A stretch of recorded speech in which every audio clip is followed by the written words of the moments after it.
What's going on, guys? Ryan O'Toole back here again, giving you guys another review. Today I'm going to be reviewing the Harry Potter spin-off movie we've all been waiting to see, and that is Fantastic Beasts and Where to Find Them.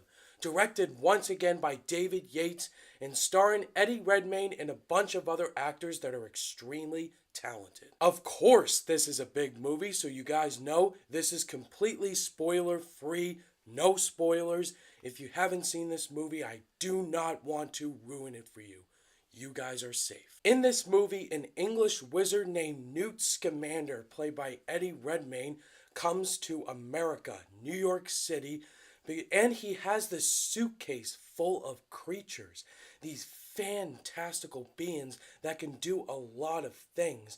And with this suitcase, he stumbles across these people who think these creatures are harmful and they probably want to destroy them. And Newt Scamander doesn't want that to happen. He wants to show these people that these creatures are not harmful and they can do many things if you can have a connection with them.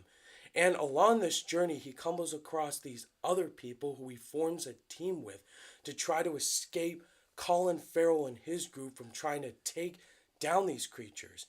Also than that, one of the characters in the movie lets all the creatures loose, and so Scamander and these other people have to capture all of the creatures before they cause more harm. I was very excited to see Fantastic Beasts, simply because I've been a fan of Harry Potter ever since I was a little kid. I love all the movies growing up. All 8 of them I feel were very good. And they're directed by different directors, and I think David Yates is the only one who's directed 4 movies. Deathly Hallows Part 2 is my favorite Harry Potter movie because I felt it was the conclusion to one of my favorite franchises of all time that did it in a satisfying way. And as soon as I found out David Yates was directing Fantastic Beasts, I was all in. I was ready to see a great Harry Potter movie being welcomed back into the movie universe. And was this movie good, guys? Yes. I really like Fantastic Beasts and Where to Find Them. This movie totally surprised me. So many things, so many positives I have to get through, so let's get going.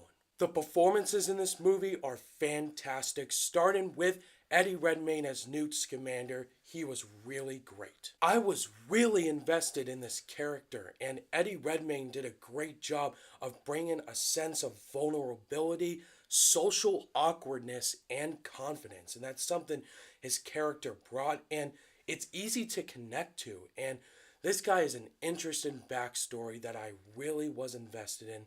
And Eddie Redmayne's a fantastic actor. I knew he was going to do great. I also really like Catherine Waterston as Porpatina. She was great too. I really love the chemistry between her and Eddie Redmayne because at first you kind of think they don't like each other, but as the movie plays along, the relationship starts to grow, and I really felt that. And Catherine Waterston, she's a really unknown actress, and I hope she gets in more films. I think my second favorite character in the film was no doubt Dan Fogler as Mr. Kowalski. I loved him so much. He was the character that gives the most humor in the film, and surprisingly, he's not annoying, and his character has something. He's in the middle of this situation. He has no idea where the hell he is or what is going on. And that's something in a character I really cared about. Surprisingly, I really like Colin Farrell as the villain Percival Graves. He was surprisingly good. And I think Colin Farrell's a really underrated actor. He's not given him much credit for the films he does. He gets a lot of hate. And in this movie, he plays such a evil, kind of an asshole character. And you feel it on the screen. You're just, I don't like you. And Colin Farrell did a great job playing that character. The action sequences were really fun to watch, and the inner child in me was so happy to see J.K. Rowling's books back on the live screen because the wand scenes, the creature action sequences were really exciting, and they're really well done.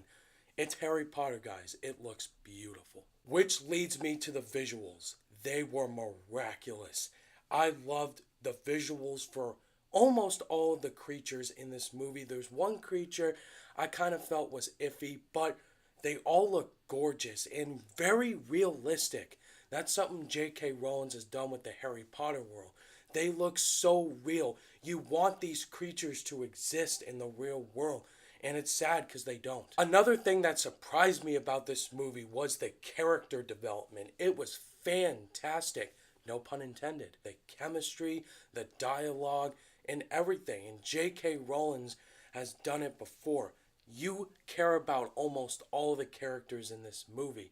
Their decision making and the kind of challenge they have going forward.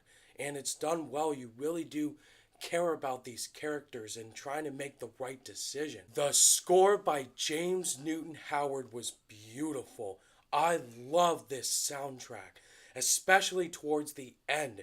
Some beautiful songs in this movie. It'll bring that Harry Potter nostalgia back to you, and it was great. And as far as negatives, I really only have two, and they're kind of small.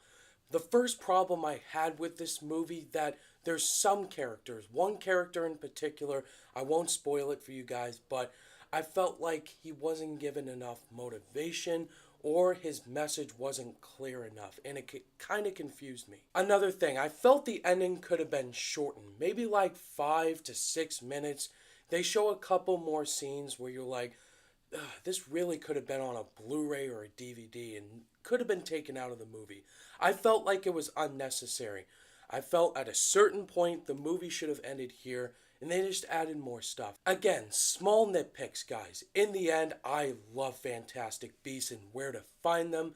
I love the characters, the visuals, the action.